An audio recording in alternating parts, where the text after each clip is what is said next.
Hi everybody, welcome back to the distance learning program.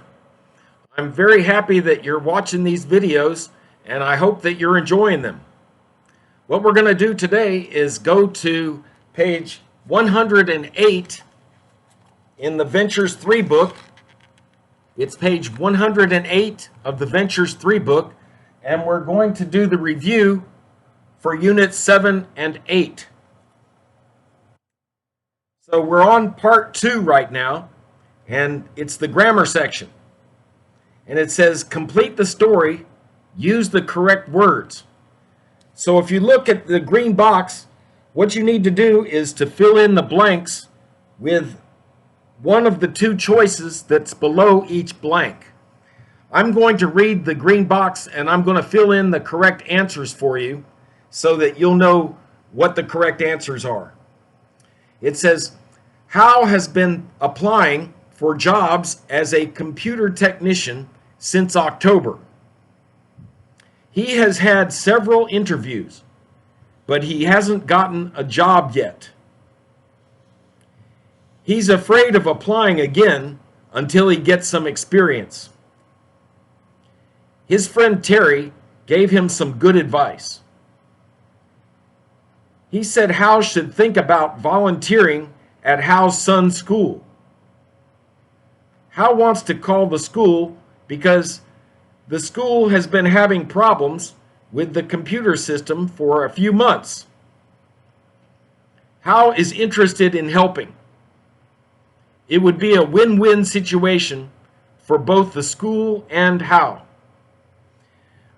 Many times when we talk about how if you have a situation where both sides of an agreement, if both sides benefit from the agreement or if they consider it helpful to them, then we call it a win-win situation.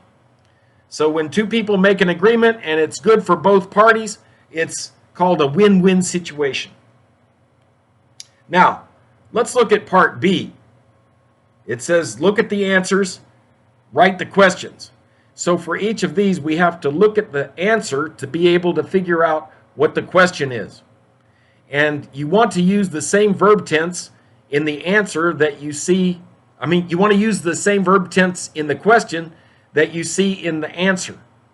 So if we start with number 1, you want to look at the answer first, and it says, Hal has been applying for a job. And you need to think of a way to ask a question that would give that answer. And you want to use, in this case, it would be present perfect continuous because it has been applying, which is the present perfect continuous verb form. So you need to ask a question with the present perfect continuous verb form. So you would say, who has been applying for a job? Next, it says, he has been looking for a job as a computer technician. So again, it's present perfect continuous. So you want to use the same verb tense in the question. So it would be, what job has he been looking for? Then number 3, the answer is, Hal wants to volunteer at his son's school. And the question starts with where, so you need a present tense. You need a present tense verb because it says Hal wants to volunteer. So the question would be, where does Hal want to volunteer?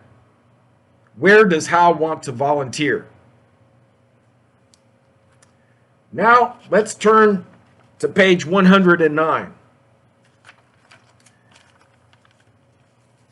This part of the review is pronunciation, and it says linking sounds. So we have several phrasal verbs. We have 8 of them that are shown here, and we want to see how the two words link together.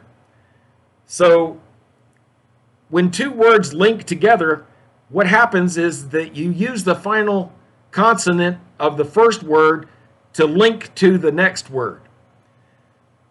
So the first one is clean up, clean up. So the N in clean just leads to the up, and you connect them by linking the N with up. So it's clean up. Next, think about. 3 is turn up. Fill out. Interested in. Throw out. Put on. And tired of. So for each of these phrasal verbs, they end with a consonant.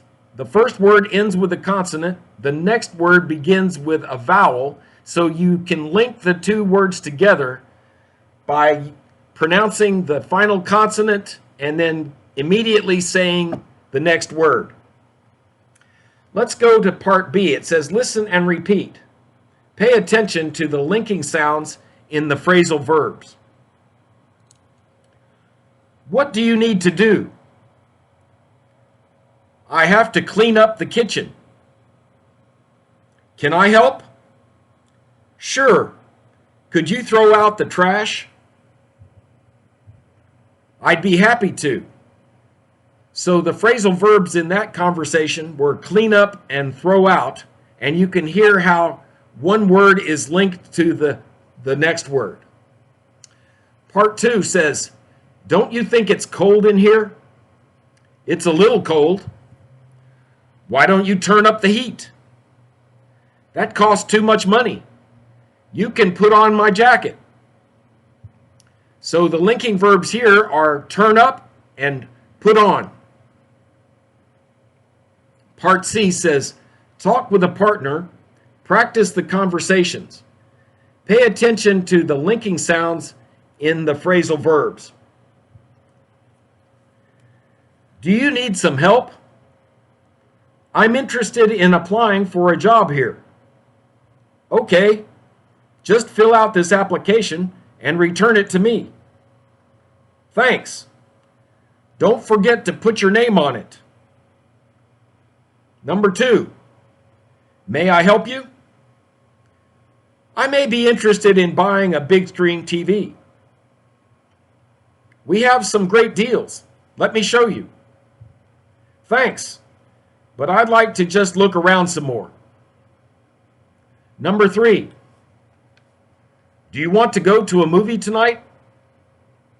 What do you think about just staying home? That's fine. There's a good game on TV.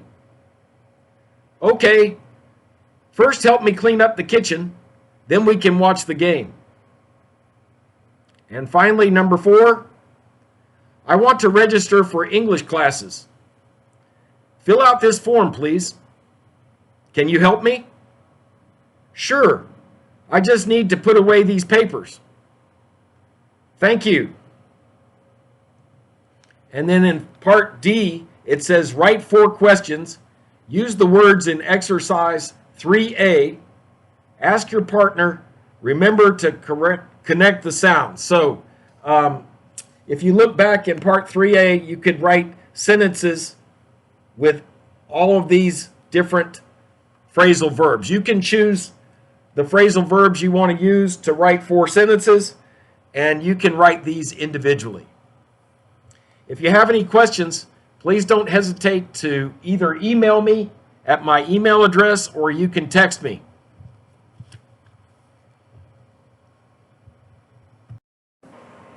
All right, so now we're getting ready to start the next unit, and the focus of this unit is going to be crime and community action. Crime and community action. Now, we've talked about community before, and I'm sure you remember that community means the area that surrounds where you live or your home. So the area that surrounds your home is called your community, or some people use the word neighborhood. And the people that live in your neighborhood are your neighbors. So now that you've reviewed community with me, what do you think the word community action means? Community action. Well, community action means that neighbors work together to do something or to get something done. So remember that community action is neighbors working together to accomplish something or to get something done. Or you could think of it as neighbors helping neighbors in an emergency. So that's what community action is. Next, we want to talk about crime. Crime. Now, crime means breaking the law. And you know, there are different levels of seriousness for crimes. So some crimes are not as serious as others. Now, I'm going to write down what we call crimes that are not very serious.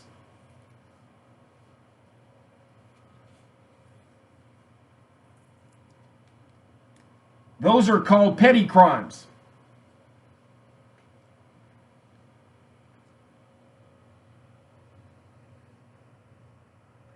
Petty crimes would be crimes that are not very serious.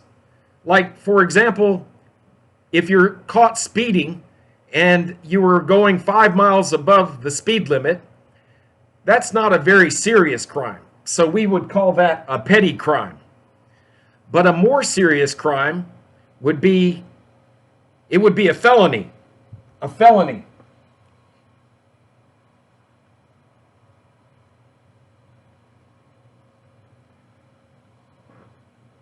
Now try to think of what a more serious crime than just speeding would be.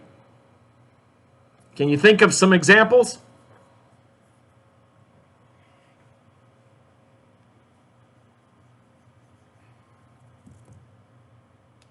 One example would be robbery.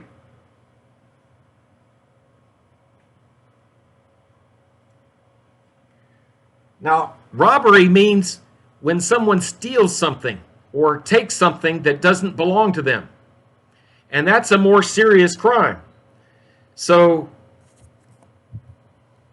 another word for steal is someone who steals something is robber. So that would be a word that's connected with robbery, but it's in the same family. So robbery is a noun, and robber is a person that commits robbery. And that's a noun. And finally, another word that's in the same family is rob. To rob means to steal. And it's just R-O-B. And that's the verb. So, can you pronounce these words with me? Robbery, robber, and to rob. When someone has stolen something from you and you want to report it to the police, you would say, I want to report a theft. Theft. So the word that describes the stealing of something, it's called theft. And it's T-H-E-F-T.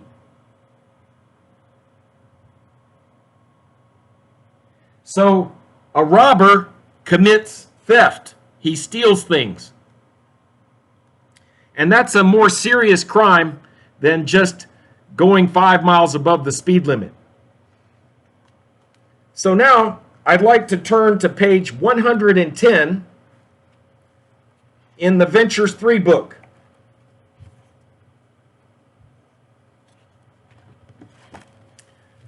So if you could open your Ventures3 book to page 110, we're going to look at Unit 9.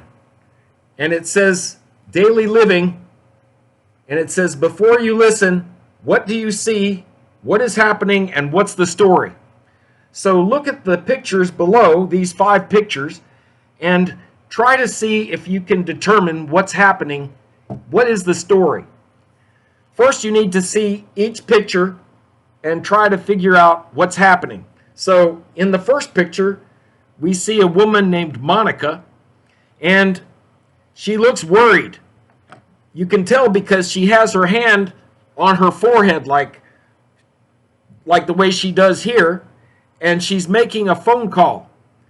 And she's definitely not smiling, so I would say she looks worried. So maybe she's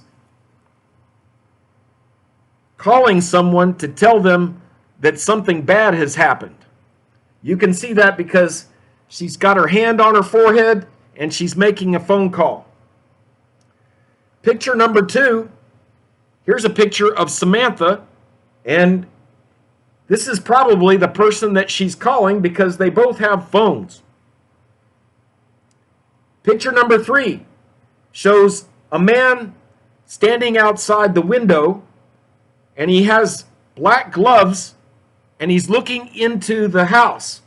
So he's wearing a black ski cap and some type of a black, maybe it's a sweatshirt, but usually people who are robbers or thieves, they wear all black, and especially at night because it's very difficult to see them if they're all in black. So this could possibly be a robber.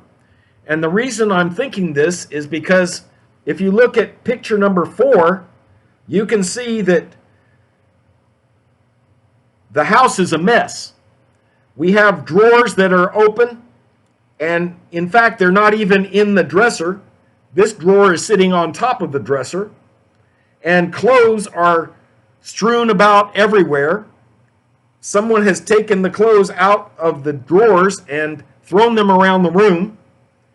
And we also see, here's a jewelry box at the bottom of the picture, and it's open. So there's a possibility that this is a robber, and he's broken into the house, and he has gone through the dresser and the jewelry to try to steal something valuable. And valuable means it's worth a lot. And in picture number 5, we have a sign that says Neighborhood Watch. And it says,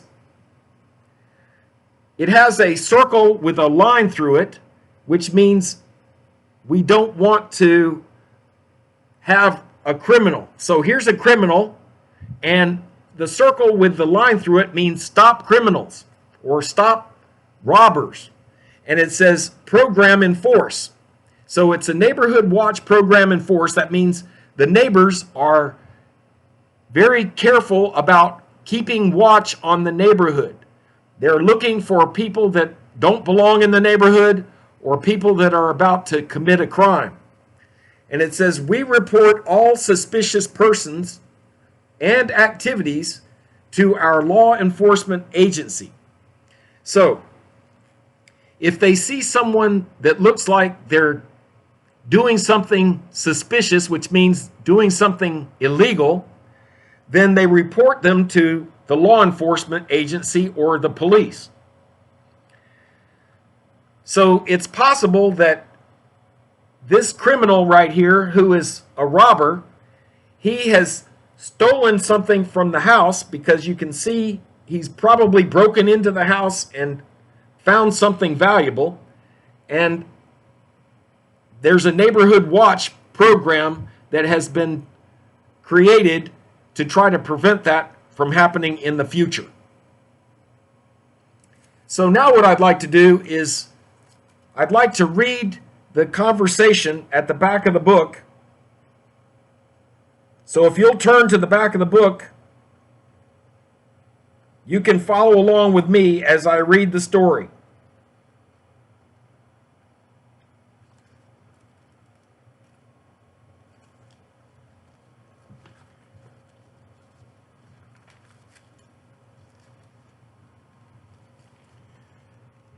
So it's going to be track 23 at the back of the book at the beginning of Unit 9. And the two people that are speaking are Samantha and Monica. So there's a conversation between Samantha and Monica at the back of the book, track number 23, and I'm going to read it for you. Hello? Samantha, this is Monica. Monica, I've been waiting for you to call. But, you sound really strange. Are you okay? Well, actually, no, I'm not. Not at all. Somebody broke into our house tonight. Broke into your house? That's terrible. When? How? Well, around 7:30, we went over to the Morenos next door to watch a movie. And while we were there, someone broke into our house and robbed us. They stole our TV, DVD player, jewelry, and some cash. I still can't believe it. Ugh, that's awful. How did the robber get in? He broke a window in the back bedroom. You should see the mess. There's glass all over the floor. And there are books and CDs and clothes all over the place. And Samantha, they took my mother's ring. I'm so upset. Oh, did you call the police? Of course. They've already been here. What's happening to our neighborhood? And remember, neighborhood is the area that surrounds your home. We never used to have so much crime. When the kids were little, we didn't even lock the front door. Well, I'm just glad we weren't home when it happened. Oh, Monica, I feel so bad for you. And I'm worried. Did you hear someone robbed Mr. Purdy last week, too, while he was out taking a walk?